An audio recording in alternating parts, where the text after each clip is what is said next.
வணக்கம். பைபிளை முழுவதுமாக வாசிக்கும் நம் லட்சிய பயணத்திற்கு உங்களை அன்புடன் வரவேற்கிறேன். இன்று நாம் இணைச்சட்டம் நூலில் 30வது அதிகாரத்தை வாசிக்க இருக்கிறோம். இதுவரை நாம் மொத்த நூல்களில் 15.30% நூல்களை வாசித்து முடித்துவிட்டோம். இன்னும் சில நூல்களை முடித்தால் நம் பயணம் வெற்றிகரமாகும். இன்றைய வாசிப்பின் மூலம் அந்த இலக்கை இன்னும் முன்னோக்கி நகர்த்துவோம். வாங்க தொடங்குவோம். மறுவாழ்வும் ஆசியும் பெறுதலுக்கான நிபந்தனைகள். இவையெல்லாம் நிகழும்போது உன் கடவுளாகிய ஆண்டவர் உன்னை சிதறடித்துள்ள மக்களினங்களுக்கிடையே வாழ்க்கையில் நான் உனக்கு முன்னே வைத்த ஆசி, சாபம் ஆகியவற்றை உன் உள்ளத்தில் சிந்தனை செய். நான் இன்று உனக்கு அளிக்கும் அனைத்து கட்டளைகளின்படி உன் கடவுளாகிய ஆண்டவரிடம் திரும்பி வா. நீயும் உன் பிள்ளைகளும் முழு இதயத்தோடும் முழு உள்ளத்தோடும் அவரது குரலுக்கு செவி கொடுத்தால் உன் கடவுளாகிய ஆண்டவர் உன்னை அடிமைத்தனத்தினின்று விடுவிப்பார். உன்மேல் இரக்கம் கொண்டு உன்னை அவர் சிதறடித்துள்ள எல்லா நாடுகளிலுமிருந்து மீண்டும் கூட்டிச் சேர்ப்பார். நீ வானத்தின் கடையெல்லை வரை துரத்தப்பட்டிருந்தாலும் உன் கடவுளாகிய ஆண்டவர் அங்கிருந்து உன்னை கூட்டிச் சேர்ப்பார். ஆண்டவர் அங்கிருந்து உன்னை அழைத்துக் கொண்டு வருவார். உன் கடவுளாகிய ஆண்டவர் உன் மூதாதையர் உடைமையாக்கியிருந்த நாட்டுக்குள் உன்னை கொணருவார். நீயும் அதை உடைமையாக்கிக் கொள்வாய். உனக்கு நன்மைகள் ஈந்து உன் மூதாதையரை விட உன்னை பெருக செய்வார். உன் கடவுளாகிய ஆண்டவர் உன் உள்ளத்தையும் உன் வழிமரபின் உள்ளத்தையும் பண்படுத்துவார். அதனால் உன் கடவுளாகிய ஆண்டவர் மீது நீ முழு இதயத்தோடும் முழு உள்ளத்தோடும் அன்பு கூறுவாய். அப்போது நீயும் வாழ்வு பெறுவாய். உன் கடவுளாகிய ஆண்டவர் இந்த சாபங்களையெல்லாம் உன் பகைவர் மீதும் உன்னை வெறுப்பவர் மீதும் உன்னை கொடுமைப்படுத்துவோர் மீதும் வரச் செய்வார். நீ ஆண்டவரிடம் திரும்பி வா, அவரது குரலுக்கு செவிகொடு.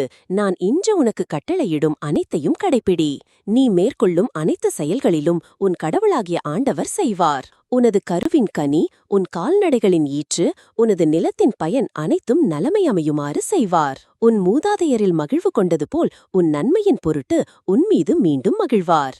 எனவே உன் கடவுளாகிய ஆண்டவரின் குரலுக்கு செவிகொடு. சட்ட நூலில் எழுதப்பட்டுள்ள அவர்தம் கட்டளைகளையும் நியமங்களையும் கடைப்பிடி.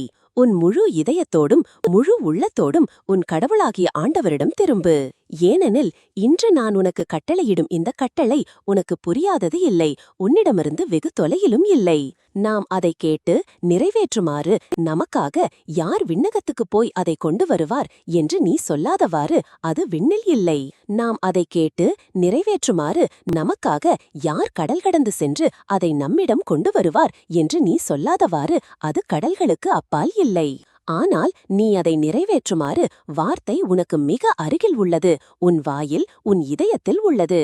இதோ பார், வாழ்வையும் நன்மையையும் சாவையும் தீமையையும் இன்று நான் உனக்கு முன்பாக வைத்துள்ளேன். அது இதுதான். இன்று நான் உனக்கு கட்டளையிடுகிறேன். உன் கடவுளாகிய ஆண்டவர் மீது அன்பு பாராட்டு. அவரை பின்பற்றி அவரது வழியில் நட. அவரது கட்டளைகளையும் நியமங்களையும் முறைமைகளையும் கடைப்பிடி. அப்போது நீ வாழ்வாய், நீ பலுகுவாய். நீ உடைமையாக கொள்ளப்போகும் நாட்டில் உன் கடவுளாகிய ஆண்டவர் உனக்கு ஆசி வழங்குவார். ஆனால் உனது உள்ளம் விலகிச் சென்று நீ செவி கொடாமல் கெட்டலைந்து வேறு தெய்வங்களை வணங்கி அவற்றுக்கு பணிவடை புரிந்தால் இன்று நான் உனக்கு அறிக்கையிட்டு கூறுகிறேன், நீ நிச்சயம் அழிந்து போவாய். நீ உரிமையாக்கிக் கொள்ளுமாறு யோர்தானை கடந்து செல்லும் பூமியில் உன் வாழ்நாள் நீடித்திருக்காது.